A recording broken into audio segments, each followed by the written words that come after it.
ប្រឬស្រីចង់ស្អាតចង់ល្បីទៅតាមបណ្ដាញ Facebook ហើយខ្លះក៏លែង style តាម TikTok ខ្លះខំតែងទំនុករកនឹកចង់ឲ្យល្បីក្រមុំកំលោះហើយនឹងកំលោះខំប្រឹងកងហោរកគូគំបីយ៉ាមេម៉ាយចង់បានដៃគូថ្មីខិតខំខ្វៀតខ្មៃចង់ល្បីនឹងគេចំណែកខ្ញុំវិញខំតែងទំនុកត្រៀងបងហើយបងហៅសំនៀងតាមពិតគឺយកមកទេគ្រាន់ចង់បងហៅចង់បានឡាច់សេនឹងគេឲ្យนุ่มណាเคยដែរនឹងស្ដាប់បានពេញមួយថ្ងៃសូមហ្វេនគ្រប់គ្នាឆ្នាំហើយកុំថាអីចម្រៀងខ្ញុំធ្វើបែបថ្មី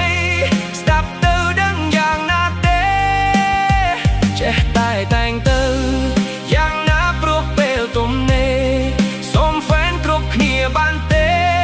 អាចជួយ like សេក៏បាន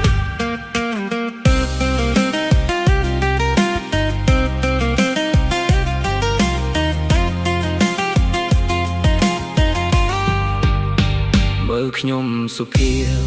តែនៅក្នុងចិត្តក្លាហានចង់ឲ្យមកគ្រប់គ្នាបានដឹងថាខ្ញុំមានអ្វីដែរព្រោះទំនុកជាខ្ញុំធ្វើភ្លេងដោយ AI ខ្ញុំណែនិពន្ធសម្រាយ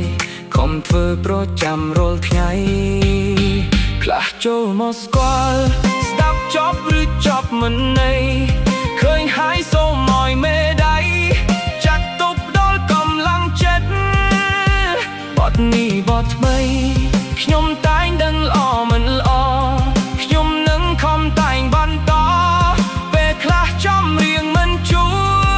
នថ្ងៃនេះមិនល្អថ្ងៃក្រោយក៏មិនជាអ្វីខ្ញុំនឹងស៊ូបងកើតថ្មីព្យាយាមធ្វើឲ្យល្បីបានសូមហ្វេនគ្រប់គ្នា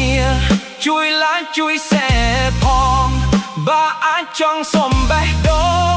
អ្នកមួយផង